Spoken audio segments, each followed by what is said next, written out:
আসসালামু আলাইকুম।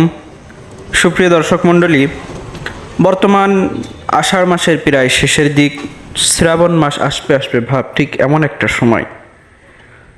সাধারণত আমাদের কৃষক বন্ধুগণ যারা আছে তারা শ্রাবণের শুরুর দিকেই তাদের যে কাঙ্ক্ষিত ফসলের জমি এটা চাষ শুরু করে দিবে। এই সময় তাদের যে সরঞ্জামগুলো আছে, চাষের যে সকল সরঞ্জামগুলো আছে সেগুলো তাদের কমপ্লিট করে রাখতে হবে। যেমন যারা গৃহস্থ চাষা আছে, যেমন যাদের অনেক বেশি জমি আছে, তাদের অধিকাংশরই পাওয়ার টিলার ট্রলি এগুলো আছে। পাওয়ার টিলার দিয়ে তারা সাধারণত নিজেরাই চাষ করে থাকে। চাষে যাওয়ার আগে সর্বপ্রথম তাদের পাওয়ার টিলারটা খুব সুন্দর একটা সার্ভিস করে নিতে হবে। সাধারণত প্রথমে আমাদের পাওয়ার টিলারে চেক করতে হয় চাষে যাওয়ার আগেই ফাল সেটের কী অবস্থা, গিয়ার বক্স, ইঞ্জিন এবং পিছনের সাইড অর্থাৎ পিছনের চাকার কী অবস্থা।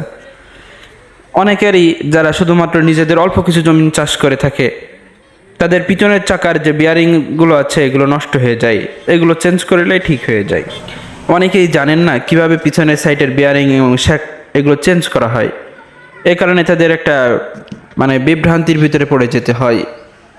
আপনারা এই কাজটা যদি ভালোভাবে লক্ষ্য করেন, ভালোভাবে দেখেন, তাহলে বুঝতে পারবেন কিভাবে পিছনের যে চাকা রয়েছে পিছনের চাকা সার্ভিস করা হয়।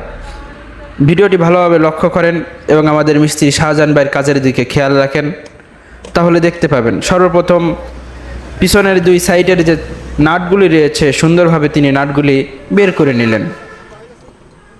তারপর তার চাকা রয়েছে, চাকার দুই সাইডের ভিতরে যে বিয়ারিং রয়েছে বিয়ারিংগুলো ভালোভাবে বের করে ফেলতে হবে। দেখতে পাচ্ছেন আমাদের শাহজাহান ভাই তিনি তার শ্রেণীর মাধ্যমে বিয়ারিংগুলো বিয়ারিংয়ের যে বোর থেকে যায়, ভাঙার পরে যে বোর থেকে যায় বিয়ারিংয়ের ওই বোরগুলো বের করে ফেলতে হবে। ওগুলো খুব সুন্দরভাবে বের করতে হবে। যদি আপনি না বোঝেন তাহলে দরকার নাই, যদি বুঝে করতে পারেন সেক্ষেত্রে আপনি করবেন।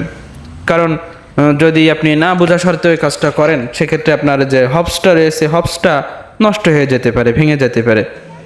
এই কারণে এই বিষয়টা একটু সাবধানে ভালোভাবে লক্ষ্য করে করবেন। আর বেশ কিছুদিন যাবৎ আমরা এখন অয়েল সেল আর যে গুটকা, আগে যে গুটকা ছিল এগুলো এখন আর চাষিরা লাগাইতেছে না। এখন বর্তমান 4টে বিয়ারিং লাগাই দিতেছে, কারণ ওর ভিতরে অয়েল সেল লাগাইলে পানি যায় না, কিন্তু বর্তমান আর এটা মানে না, কিছুদিনের ভিতরে অয়েল সেলটা নষ্ট হয়ে যায়, যার কারণে ভিতরে পানি চলে যায়। আর পানি চলে গেলেই 2টা বিয়ারিং যদি থাকে সেক্ষেত্রে অল্প শর্ট টাইমের ভিতরে নষ্ট হয়ে যায়। আর যদি 4টে বিয়ারিং থাকে সেক্ষেত্রে নষ্ট হতে কিছুটা সময় নেই। 4টে বিয়ারিং থাকলে একটু সময় বেশি লাগে, অর্থাৎ বেশি সময়, দীর্ঘ সময় কৃষকরা একটু সময় পায়। এ কারণে আপনারা যদি 4টে বিয়ারিং লাগাই নিতে পারেন সেক্ষেত্রে আপনার গুটকা অয়েল সেলের খরচটাও বেঁচে গেল, সাথে সাথে একটু দীর্ঘস্থায়ী একটা কাজ পেয়ে গেলেন। আর অনেকেরই আছে যাদের এই যে হবসটা নষ্ট হয়ে যায়, আপনারা কাজ করতে পারেন হবস, শ্যাপ, আপনার বিয়ারিং সব কমপ্লিট টোটাল একটা সেট তৈরি করে আসছে বাজারে। এটা আমরা সরাসরি চায়না থেকে নিয়ে আসি, চায়নার মাধ্যমে এই চায়না থেকে তৈরি হয়ে আমাদের দেশে চলে আসতেছে কমপ্লিট সেট। সেটা হবসেরও খুব কোয়ালিটি সম্পূর্ণ, যার ফলে আপনারা খুব ভালো একটা রেজাল্ট পেয়ে যাবেন এবং মালটাও অনেক হার্ডি। দেখতে পাচ্ছেন আমাদের মিস্ত্রি শাহজাহান ভাই তিনি ভালোভাবে বিয়ারিংগুলো লাগিয়ে নিতেছে। গ্রাহক তিনি একটা গাড়িটা মূলত সেকেন্ড হ্যান্ড যশোর থেকে আমাদের শহর থেকে কিনে নিয়ে আসার পথে প্রায় 16-17 কিলো গাড়ি নিজে চালিয়েই নিয়ে আসলো।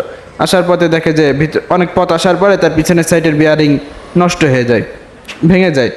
এই কারণে আমাদের দোকানে আসার পর শাহজাহান ভাইকে অনুরোধ বলে শাহজাহান ভাই বিয়ারিংগুলো ভালোভাবে চেঞ্জ করে দেয় এবং তার ভিতরে গ্রিস লাগিয়ে দিচ্ছে, ভিতরে গ্রিস ঢুকিয়ে দিচ্ছে। এর ফলে আপনার ভিতরে পানি প্রবেশ কম করবে। গ্রিস থাকলে বিয়ারিংগুলো দীর্ঘদিন টেকসই হয়, ভালো থাকে। আপনারাও চাইলে এমনভাবেই কাজ করা নিতে পারেন, অথবা যদি ভালোভাবে ভিডিওটা লক্ষ্য করেন তাহলে নিজেরাও এই কাজটা করে নিতে পারবেন। আশা করি আমাদের ভিডিওর মাধ্যমে যদি আপনাদের সামান্য পরিমাণ উপকার হয় তাহলে আপনারা আমাদের ভিডিওতে একটা লাইক করবেন, সুন্দর দেখে একটা কমেন্ট করবেন, আমাদের পেজটাকে ফলো করে দিবেন। সর্বশেষ আপনারা আমাদের জন্য দোয়া করবেন, আমরা আপনাদের জন্য দোয়া করি। আল্লাহ রাব্বুল আলামিন যেন আমাদেরকে হালাল রিজিক অন্বেষণ করার তৌফিক দান করুন। আসসালামু আলাইকুম ওয়া রাহমাতুল্লাহ।